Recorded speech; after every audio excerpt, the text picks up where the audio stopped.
ऊपर पातर पिया में विटामिन की कमी है, थोड़ा थोड़ा देहिया में पानी की नमी है। हाँ, ऊपर पातर पिया में विटामिन की कमी है, थोड़ा थोड़ा देहिया में पानी की नमी है। मिलो न हमरा से भूल जाओगी, कभी प्यार से, हाँ हाँ हाँ, कभी प्यार से बुलाना एक बार, हतार को भी भूल जाओगी। कभी प्यार से बुलाना एक बार, हतार को भी भूल जाओगी।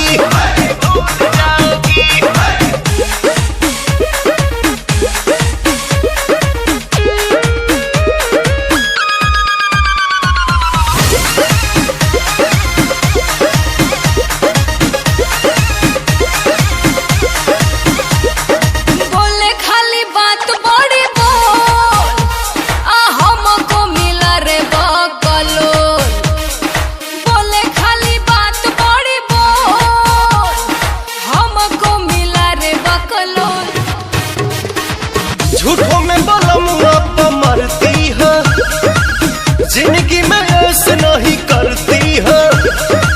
कहता है हमको कि झूल जाओगी, कभी प्यार से, कभी प्यार से बुलाना एक बार, हतार को भी भूल जाओगी। कभी प्यार से बुलाना एक बार, हतार को भी भूल जाओगी।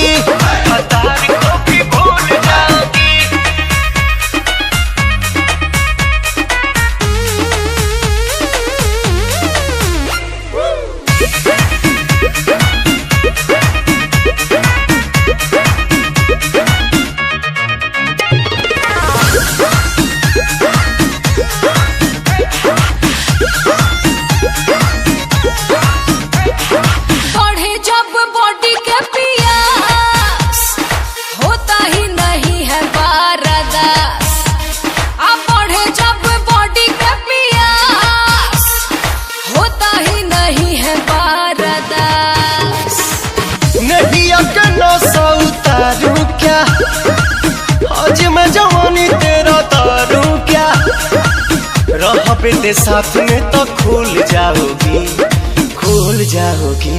कभी प्यार से, हाँ हाँ हाँ, कभी प्यार से बुलाना एक बार, हतार को भी भूल जाओगी।